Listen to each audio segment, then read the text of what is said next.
Hello, people! Smash Keys here, playing a little bit more Shadowrun Dragonfall. Hanging out at my base called Nerfer Metabeater. Nerfer. A lot of German in this game. Not super stoked.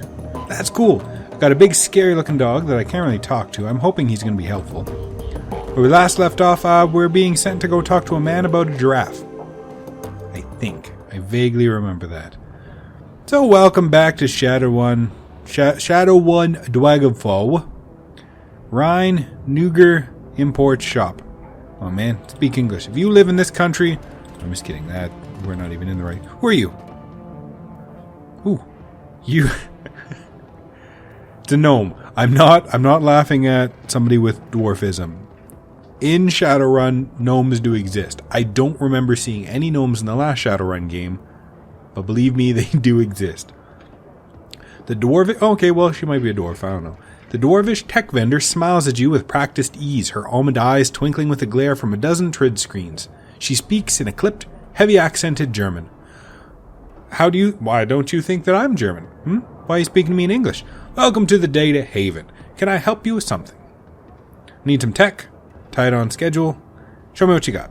I'm in the market for something exotic. What kinds of tech do you carry? I'm just browsing. Anything and everything you need. Need a new deck? Some software, perhaps? I'm your girl. She taps a painted fingernail against the molded plastic for a data jack. Or maybe you're a rigger, like I am. Perhaps I can interest you in a drone or two. Hey man, that sounds whiz to me. I'll see what you got. Just give me your stuff. Alright. So she's selling cyber decks. If you watched our last series of Shadowrun, cyber decks are like your little keytars that connect you to the Matrix. Not the Matrix of the Wachowskis. Though that's kind of... Well, no, it's not that at all. It's more of the Matrix of Johnny Mnemonic. In fact, it's exactly like the Matrix of Johnny Mnemonic. This kind of augmented reality, kind of hologram data world. And the way you access that is by having a data jack in your neck. Oh. Maybe not. So this is a cyber deck. This is like your walking laptop, tablet, PDA, keytar, all the stuff all in one. And then she's actually not going to sell me. There's a cybernetic where you plug it into the side of your neck, right? Like Johnny Mnemonic, really. Like, you can't really talk about cyberpunk without talking about Johnny Mnemonic. Or the guy from Andromeda. Remember that show? Anyway, I'm not buying that, because you have nothing I want, lady. Sorry. Thank you, but no thanks. Smash Keys is a shooty guy. Touch anything? Talismonger? Who are you? Let's just talk to all the people. Get a lay of the land, right? A pair of round eyes peer up at you from under a hood of grime-smeared winter coat. You recognize him as David, one of the Kielbasa street kids. If you had to guess, you'd place him in his mid-teens, though it's difficult to tell beneath the grime and acne marring his face. You've seen him following Monika around between runs, chasing her heels like a lost puppy. She always seems to have a soft spot for the kid. David. Where's your picture, David? Can't really tell what you look like. Oh, hoy, Smash Keys. Have you seen Monika around? I didn't say hoy. Hello, chummers. I didn't say that this episode. Well, hello, chummers. I've been looking all over for her. Afraid I have some bad news for you, kid. Kid blinks, a blank expression on his face. She's dead, isn't she? How does everyone know? I'm trying to be the bearer of bad news, and nobody's letting me bear that bad news. It was quick, she went peacefully. That's, there's blood. I'm sorry, kid, we all are. Yeah, look, I think I want to be alone right now. No, tell me about... No! That was a worthless conversation. Hello? What's this? Cafe Ceviche. Right, is that how you say that word? Ooh, that's a nice loading screen. No, that's probably not. Sezvi. Hey, can I bring my dog in here? Hey, who are you? What's this? Menu board. The special today is caramel soy calf. Well, Jan Goldschmidt. You a dwarf? Hello, my friend. The voice that comes from the man in the chair is as enormous as its owner, a deep, booming roar dripping with unrestrained mirth. Fine day for soy calf, yes? Isn't mirth the thing they gave Jesus when he was born? Isn't it like a bomb? Yes, it's well, he's gonna cut me off anyway. Yes, it certainly is a Oh, I'm not even gonna try that name, buddy. Yep. Bugosi? I'll take Bugosi. From the back of the store, the voice of a shopkeep cuts you off. Don't mind the fool in the chair. He roars like a traumatized walrus, stewing all day in his own sweat. That is gross, Bugosi. Bella Lugosi, mind your business. You have a nice haircut, buddy. Kind of like my hair. The man behind the bar glares at Goldschmidt, his upper lip curled in disgust. I tolerate him only because he takes his soy calf by the bucket. Goldschmidt responds with a raucous belly laugh. Apparently he finds the shopkeeper's insults to be hilarious. Ah, Aldwin, my friend, you are as quick-witted and sharp-tongued as ever. I bow to you. Man, I'm not going to be able to have I wouldn't mind. Once again, the shopkeep cuts in. If I went into a restaurant where I was trying to talk to another patron and the bartender yelled at me every time I tried to speak, I would not hang out there. Then again, I am bringing a dog monster in with me. Once again, the shopkeep cuts in. To bow to me, you would first have to vacate your chair. The shopkeep claps his hands together, clasping them in front of his chest. I shall summon a team of determined young men and an ox to assist with the task. With luck, you will be on your feet by nightfall. Goldschmidt smiles up at you, his small eyes glittering. Enough of this senseless bickering. You have approached me for a reason, yes? Tell me, what can Jan Goldschmidt do for you? Why'd you put up nothing? I'm done with this. Something bad is going to happen if he doesn't stop interrupting me. Oh, don't mind our dear action. Yes, he is a peevish man, but his eye was not directed at you. Goldschmidt grins up at you from his overstuffed chair. I have the distinction of being the sole target of actions, rage, and derision. It is a badge that I delight in wearing. Why'd you put up with those insults? Don't you have any pride? That's kind of rude of me to say. I put up with them because they amuse me. The fact that they amuse me infuriates my dear friend Action, who in turn hurls more insults. Goldschmidt raises his soy calf cup in a salute, and thus the cycle continues. It is 2 years now that I've been your customer. Yes, Action? 2 years of soy calf and strained patience. Yes. And I remain happy, and Action takes my money. Makes money. An ideal business relationship. Well, that sounds all perfectly healthy. Goldschmidt gives you a deep nod, his jowls quivering jowls. Till next time, my friend. I feel like Jarl? Yerger? I feel like I came away from that conversation a little bit worse for wear. Action, what do you sell? The man behind the counter looks right past you at the dog following close behind. Dante, I will fetch his water dish and perhaps a coffee for your friend here. Buddy, are you talking to me? Paul Amstel sends his regards, and then I just open up. I just shoot him. Soy calf, black. Ooh, lost $5. I didn't lose it. I gave it to him. The Turk looks disgusted. Very well. A soy calf, he tisks to himself. Okay, well. Dante, what do you think? Should I just...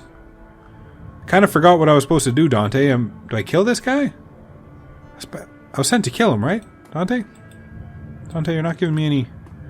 Alright, let's shoot him.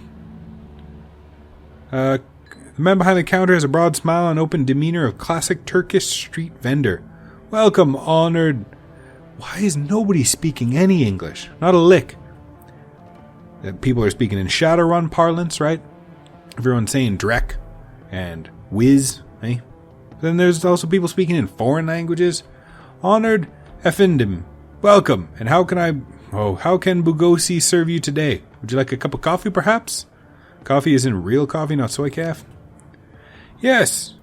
For individuals of refined taste, I offer genuine bean coffee from my native Turkey. The cafe owner looks you in the eye. A tone of his voice grows low and serious.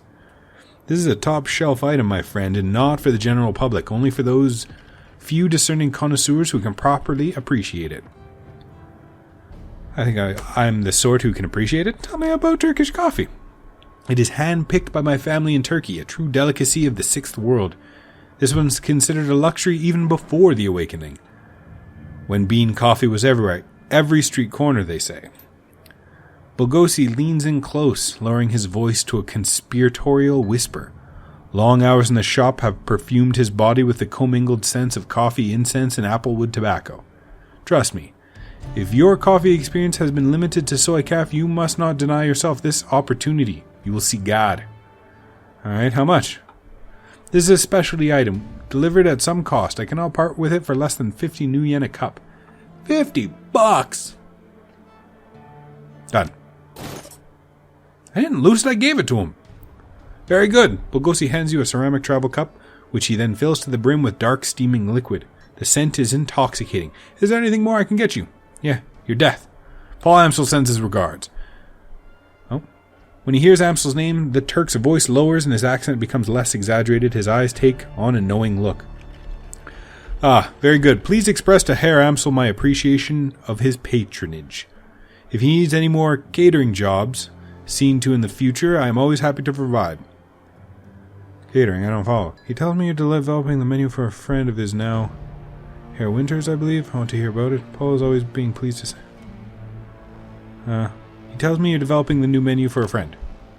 Yes, of course. Oh, wise one. Come. A young woman bustles in from the back room. Her gum chewing is loud enough to hear over the noise of the coffee grinders. Bogosi spits something out in a rapid-fire Turkish. Well, aren't you pretty? Pretty little thing. As you wish, uncle. Okay, well, she's not going to sound. As you wish, uncle. I will see to it right away. Kami offers you a shy grin, snaps her gum, and hurries back into the room that she came from. Where? Where's this door? My girl Kami is arranging to make contact with the chef as we speak. This will likely take some time. My chef is a busy man. While we wait, I wonder if you would be so kind as to run a small errand for me. A trifle, really. I hate to trouble you. I'm embarrassed to even ask. But I would be most appreciative of your help. What is this? Trifle. I do trifles all the time. I'm a guy who spends 50 bucks on a cup of coffee, so 55 bucks. I already drank one cup of coffee. It's like probably almond milk for coffee, right? Ugh, soy calf. The errand is simple, hardly worthy of you. I have installed a number of data taps to Berlin's fiber optic network as part of my civic duty, you understand. These taps provide free matrix access for all those who live in Kielbasa. Cruise bar.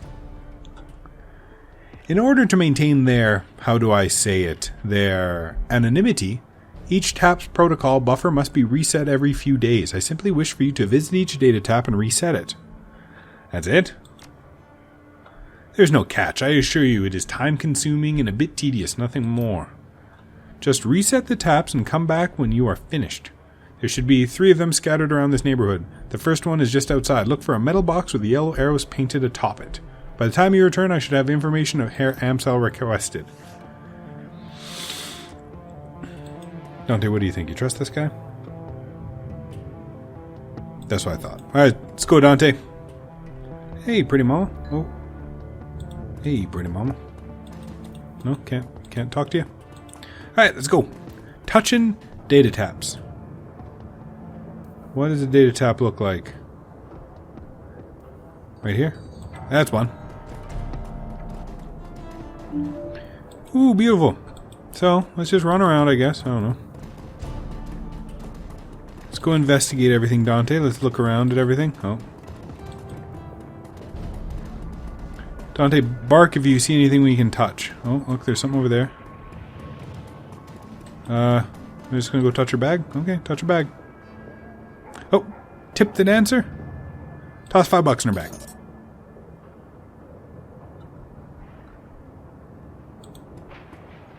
She gonna take her top off?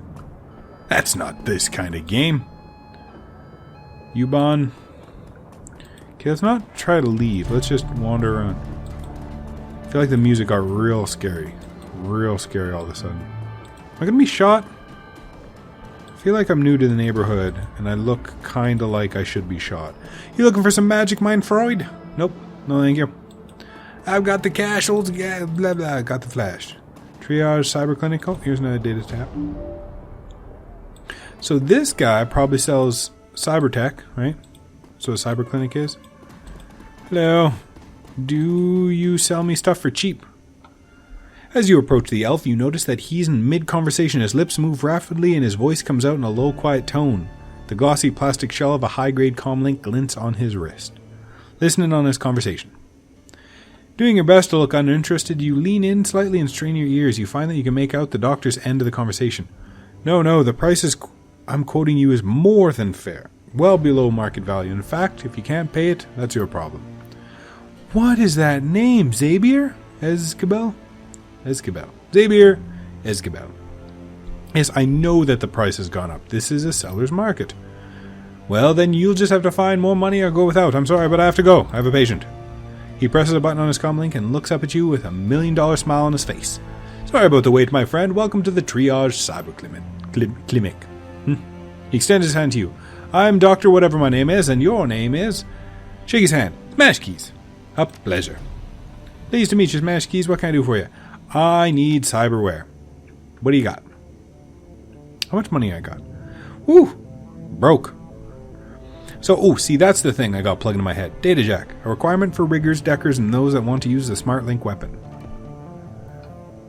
Induction data jack. Ooh, that's kind of cool. Can make a cyber arm. Laser eye. Nothing really I have money for or really want. What kind of medical supplies you got? Okay, well, I guess bye. I guess me listening into your conversation wasn't important. What's going on over here? Can I go this way? Maybe? No? That's it. Keep your eye out, Dante. Bark if you see the power box. Hello? See me. Warming herself in the dim light of a dying street lamp is a waif of a girl who looks far too worn for her years. The Mother Superior says there will be 7 for me to care for. I need to see to them. There's a kite, aren't you? 7 to what? What do you have to care for? The captain's children. The Mother Superior says there are 7. She says I'm to be governess to the children. You notice a chipjack poking out beneath the young woman's unruly hair. The vacant look in her eyes marks her as likely a BTL junkie, lost between reality and any number of better-than-life virtual constructs. I need money to get back to them. Look, do you know Monika? This story sounds familiar.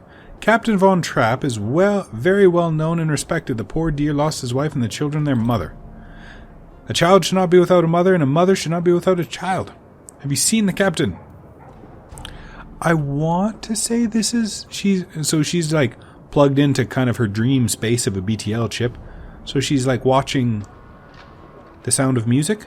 Look, do you know Monika? Monika, she's the one of the Sisters of the Abbey. No, wait, Monika. A flicker of recognition fights through the haze in the young woman's eyes. Yes, Monika, she's good to me, brings me food to eat and tea to drink. Look, I'm afraid I have some bad news. Despite the woman's persistent delirium, she seems to glean meaning from your tone. She died? Well, come on, I'm not... Look, I want to tell somebody that Monika is dead. So much so that I'm walking around telling homeless people, I'm like, hey, do you know a girl named Monika? It's like, yeah, she's nice to me. Well, she's dead, isn't she? I'm like, yeah, I'm sorry she died.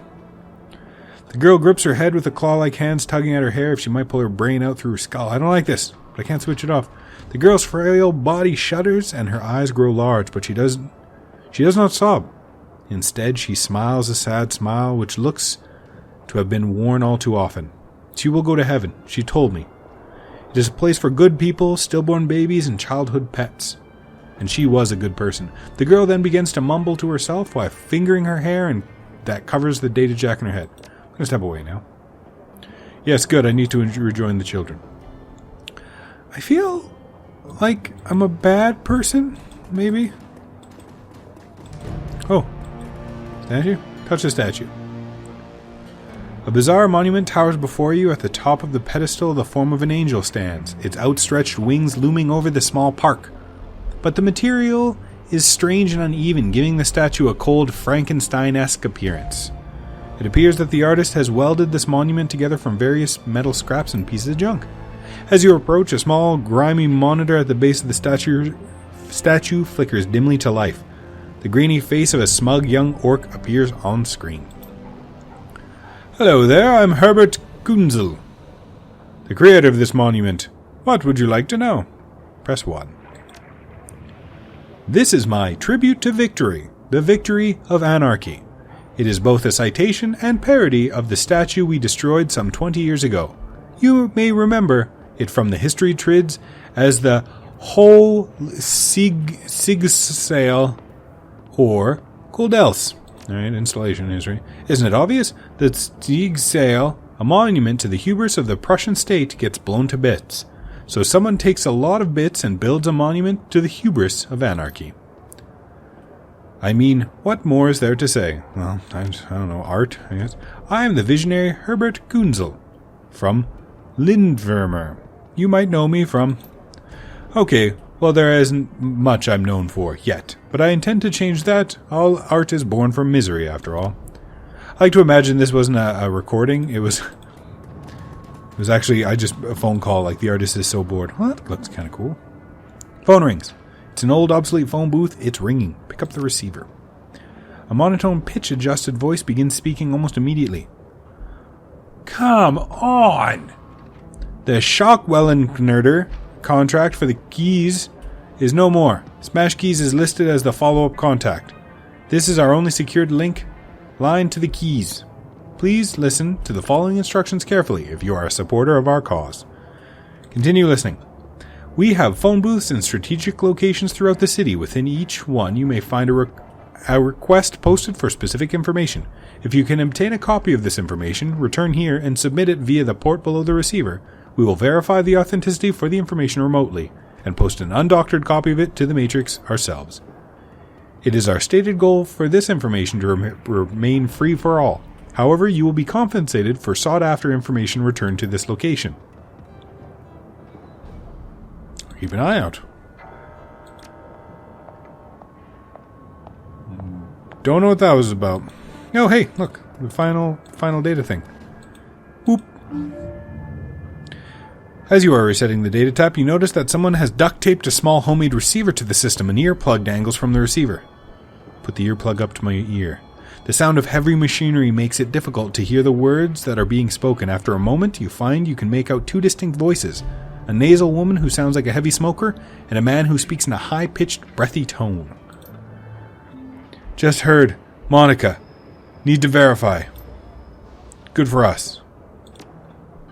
A sound like a conveyor belt starting adds to the noise of machinery, and you can't make out anything else until it comes to a stop a minute later. Think of your next step. Wait. Isn't ready to make a move yet. To be patient. See who steps up. Could be someone more. Continue listening. More conveyor belts start up as you can hear the sound of machinery. Blah, blah, blah. Some sort of motorized vehicle starts up, drowning out everything else. A bell rings loudly again and again. Sounds like a telephone. You hear the sound of a door slamming shut, and the noise of machinery is suddenly muffled. There's a rattle of plastic and the ringing stops. A nasal woman's voice can be heard again in the sing-song tone. Guten Tag, how can I help you? I heard. Yes, he knows. I told him it wasn't time to make a move yet. What do you think I am, an idiot? The council needs to meet again. I know, getting everyone in the same room is challenging. Getting them to agree on a course of action is going to be even more challenging. From my perspective, the cruise bazaar, was only stable because of her. If she really is out of the way, well, we'll see, won't we? Yeah, I know. What can I say? Things go slow in the flux sometimes. You hear the sound of a door opening again, and the cacophony of machinery fills the line. You can't make out anything more. Well, I was just listening to someone's conversation. Well, people, chummers, good old pals, thank you for watching another episode of Smash Kino. Hey, Dante, let's go play some Kino. Thank you for watching Smash Keys playing Dragonfall, Shadowrun Dragonfall. Tune in next time, where I finally do all the work, touch all the things, and find some more homeless people to tell them their best friend died. Hopefully. Maybe they already know. Everyone already knows. Thank you for watching, and you have a nice day!